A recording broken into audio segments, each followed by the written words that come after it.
Okay, so you've seen some of my videos where I've showed how I do the phytoplankton. I've done some on TikTok, some on YouTube, where I freeze phytoplankton, how I culture it. This is my setup over here. I've got 4 things of phyto going. Thinking about the phytoplankton, I was like, there's got to be a better way. It's kind of noisy. It is out in the garage, but you can hear the bubbling in the background. It can be noisy out here. So I was thinking, what could I do? And I decided to get a magnetic stir plate, and I'm going to give this a shot, see if this works. I don't know, I guess I could have looked this up online to see what other people are doing with it, but I decided I wanted to learn how to do it, so I'm going to do this myself firsthand. And of course, if it doesn't work, I can always use the stir plate for something else. So it's just a basic one on Amazon. This one came with some extra stir bars and a wand to be able to reach down into your vessel to get the magnetic stir bar out. Now, there are some things on here I'm going to do to get it set up, and there's some things I'm going to do off camera, like sterilizing the jar, because you don't need to see that again. You saw how I did in the last video. So I'm going to stop the camera right now, and in a minute I'll come back and you will see what I've done. I'm back. I've sterilized the jar. I've sterilized the magnetic bar, and this is going to go into the jar. I'm going to drop that right in there. And then I'm going to add my phytoplankton. I harvested this last night. It's been in the refrigerator. So I'm going to put that. I'm going to put most of this in there. I'm actually going to put all of that in there. And now the only other thing I need to do is add some salt water. I've added my salt water in, and since I'm not going to be using a bubbler on this one, I've gone up higher on the jar. As you can see, these are down further, and that is to allow for the bubbles to basically splash so it doesn't come out of the top of the jar. So I'm going to get my magnetic stir set up, put the jar up on here, make sure it's free of everything else. I don't want it spilling. Put my lid on, and didn't get my cord ready, so I'm going to get that ready right now. I'm going to open it up. That should be pretty quick. And I have up here, move some stuff over. Makes it quieter. Get that plugged in there. Plug this in here. And then simply plug in my magnetic stir, and I'm going to turn it on.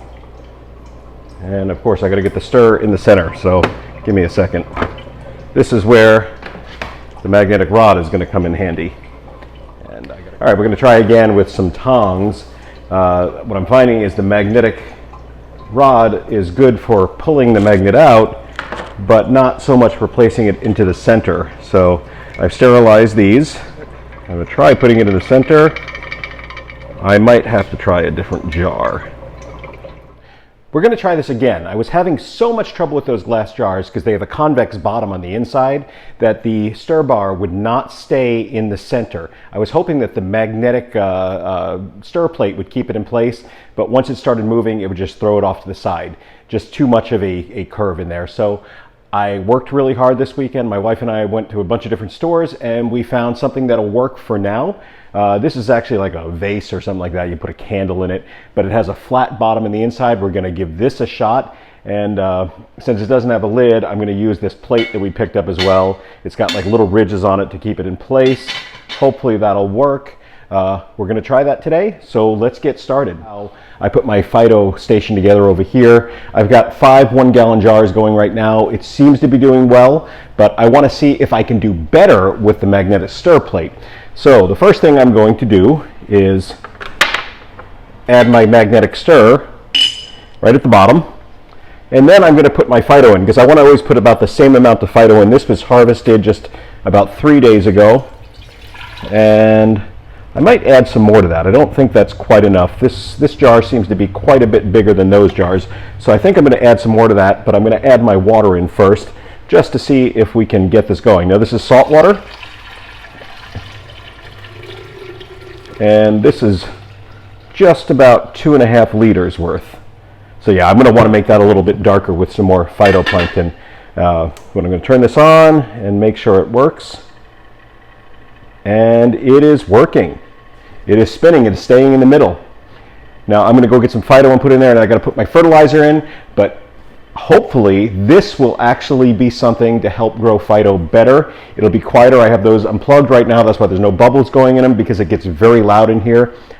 Okay, I got another bottle of phyto harvested at the same time as this. So I'm going to take my lid off of here, and I'm probably going to put in another 4 or 5 ounces worth. I think that's probably good right there.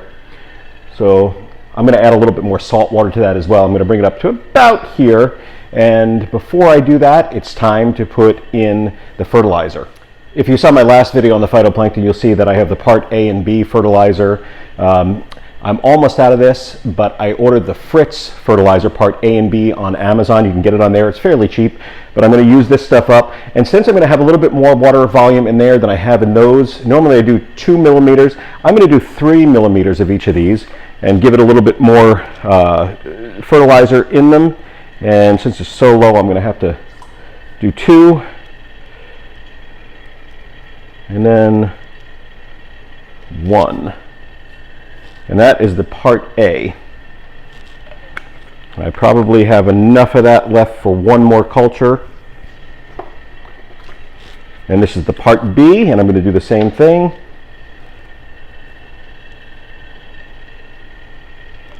I've got about 2.5 there, so I just have to get a half.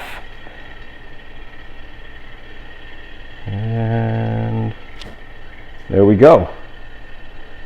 Fertilizer part A and part B are in, and I got about enough left for 1 more culture on that as well. So that's going good. I've got 5 gallons going there. This will probably be about 1.5 gallons when all is said and done.